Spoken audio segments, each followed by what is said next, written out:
What's up, YouTube? Today I'm gonna be trying something different. So I know y'all see this, but I'm gonna just be trying something different today. You know what I'm saying? Hopefully it works, and if not, then I look retarded. You know what I'm saying? But other than that, let's get into the video.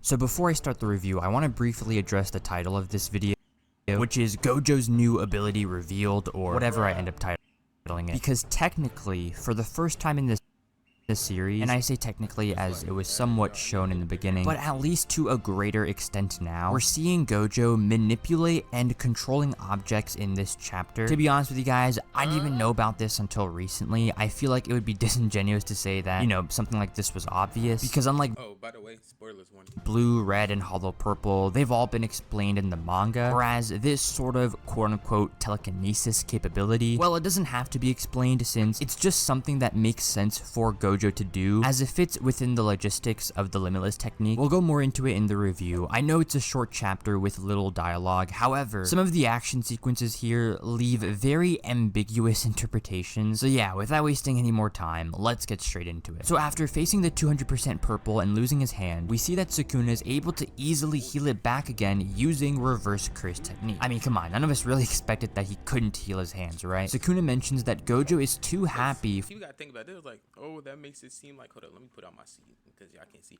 People's gonna, oh, it makes it seem like Gojo's is like Gojo's weak.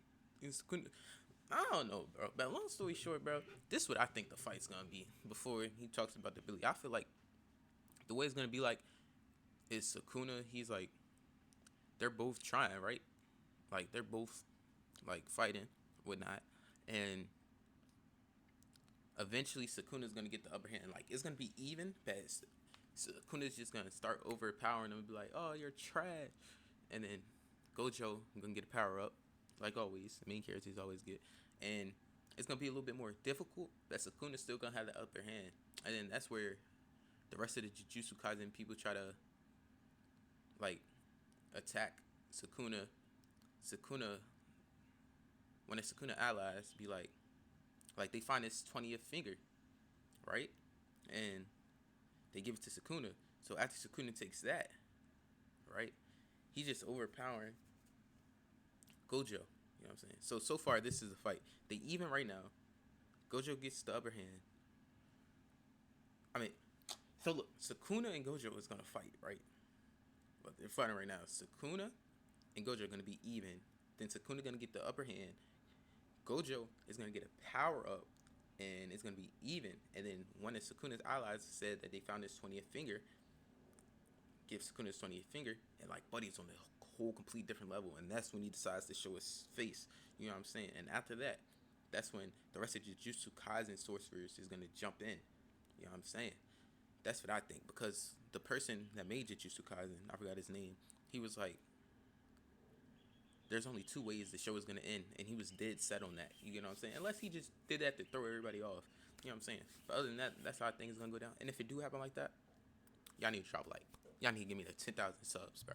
For landing just a surprise attack, further saying that he's like a fish atop of his chopping board, a livelier one than the others, but still just a nameless fish. Then he gets in his fighting stance and says, let's start by peeling off those scales. So a pretty cool startup from Sukuna, and obviously the fish and chopping board analogy, it further adds on to the popular chef theory, where his fire, his slashes, the freezing from Uruume, and his confirmed cannibalism, it resembles that of a chef, which might be the main concept or the main influence of his entire powers. Maybe there's still more to it, but when he says to Gojo that he's gonna peel off those scales, a lot of people in my comment section were thinking that Sukuna was implying that he's gonna get rid of his infinity, and this makes a ton of sense because one of the ambiguous action sequences we see in this chapter was Sukuna supposedly having bypassed or almost having bypassed infinity, but we'll get into that later. As Gojo questions Sukuna, why are you still wearing that face? You thought I'd hold back if you looked like a Megami? Unfortunately for you, I've been doing some special training, and since it's Megami, I know I can go all out. Okay, this has got to hint Sukuna to hopefully transform into his original face or his original body sometime within this battle. We know that Sukuna can change it, at least based on what Kinjaku and Yorozu said, though maybe the reason why he's sticking to Megami's appearance is because he can't use the 10 Shadows technique if he switched, and I hope that's not the case because personally, I wouldn't like how that's a consequence once, unless it's actually Gojo's reasoning where, yeah, fighting in Megumi's body adds the extra torment to the cast, because Sukuna did say in chapter 216 that for now, he'll keep Megumi's appearance since it's best for fighting the sorcerers. Also, I love the mini callback to Toji. It's a bit contradictory since not only Sukuna, but Gojo kind of looks like Toji as well with the fit, but because Sukuna already survived death once within. And I feel like I know how Sukuna's gonna lose. Somebody clip this, bro. If you watch this, bro, somebody clip this.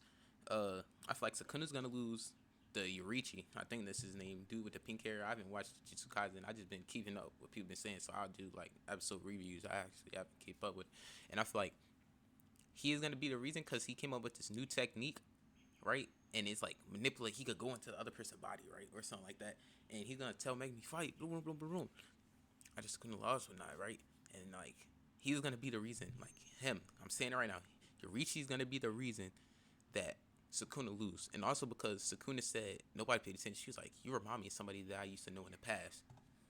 In Yuji, then Gojo doesn't have to worry about going all out and killing Megumi, as there's a good chance of being able to bring him back even after Sukuna dies in his body. Of course, that's if Gojo actually manages to kill Sukuna. But then we get to the scrapping, and here we go, because it's up to interpretation from here. So it starts off with Sukuna launching himself towards Gojo, but he is stopped by Gojo's infinity. Now, I don't believe Gojo regularly blocks this because we can see the shadows on his hand, so it looks like there's no contact being made until Gojo decides to go for the punch, as that's when he turns off his infinity, which allows Sukuna to touch Gojo by... I feel like Gojo is playing it smart. Like, he doesn't want Sukuna to know that he has infinity or something.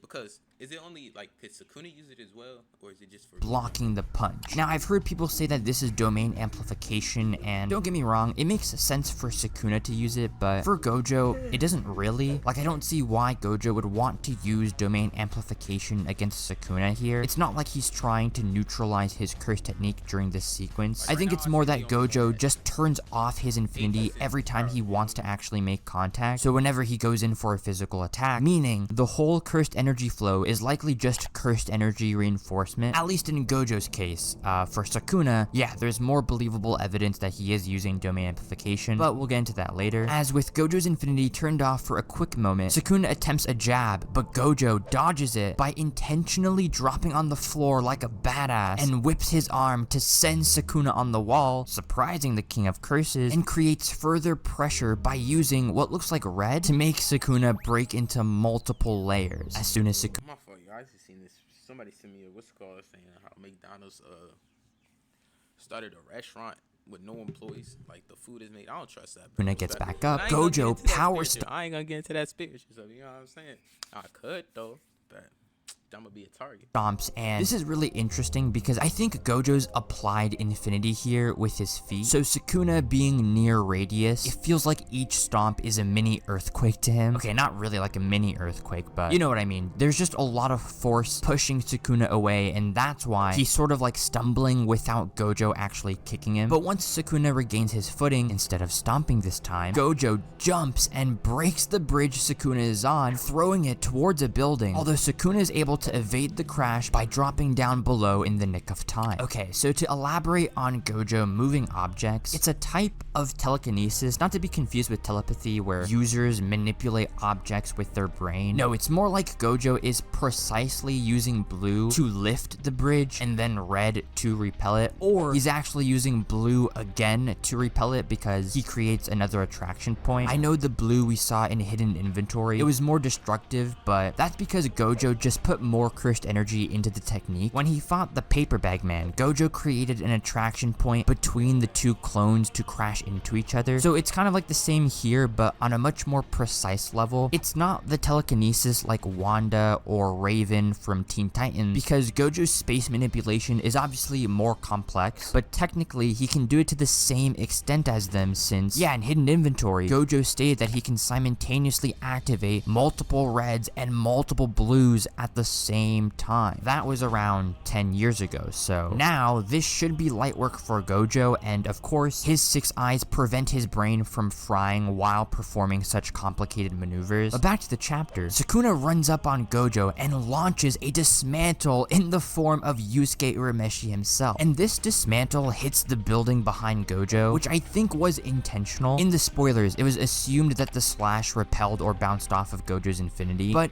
that shouldn't be the case since an attack encountering infinity wouldn't bounce off from infinity. Instead, it would just move ever so slowly, basically stopping in front of Gojo, since Ekutami stated in a volume extra that Gojo's infinity is like the resemblance of the Achilles and the tortoise paradox. So I think Sukuna intentionally aimed it high to hit the building, surprising Gojo for a quick second and jumping towards him for close quarters. Now I would like to believe that Gojo's 6 eyes can see Sukuna's invisible dismantle slashes, because in hidden inventory it was stated that the 6 eyes can read the mass, shape, and speed of projectiles, and then in chapter 52 it showed that the 6 eyes can see cursed energy flow, which in turn can read another person's curse technique, as Gojo in hidden inventory figured out how the Paper Bag Man's exact cloning technique worked just by looking at him for a few seconds. And then even in the fan book, the 6 eyes were stated to detect things that don't even have cursed energy. So I think if Maharaga's adaptation could see Sukuna's invisible slashes, then it's not like his dismantle is entirely invisible. I know Maharaga can just adapt to any phenomena, so it might be different, but no, I mean, with Gojo's surprised reaction here, I don't think it was because he didn't see how that slash went through. Rather, it's because it's his first time seeing dismantle. Like, up until now, Gojo hadn't witnessed Sukuna's slashing abilities before. Again, with the 6 eyes detecting the speed and the mass of things, Gojo's reaction was probably surprised at just how fast and transparent that attack was. But this allows Sukuna to come in close, and oh boy. The next sequence here is the most ambiguous in the chapter, where Sukuna punches Gojo and his infinity stops the punch. Although, Gojo gets shocked for some reason and grabs Sukuna, so turning off his infinity, and allowing the both of them to crash through the window of the falling building. Now, it's likely that Sukuna's punch was actually gonna go through infinity. From the way it's drawn, it reminds me of the inverted spear of heaven eventually piercing infinity, and this could probably be because of Sukuna using domain amplification. Again, it's not confirmed, but even the panel before, it shows the overflow of cursed energy that domain amplification would typically look like, because I'm trying to think of a solid reason why else Gojo would just deliberately turn off his infinity if it wasn't actually being penetrated through there. Sukuna's reaction here is because Gojo decided to turn off his infinity, which,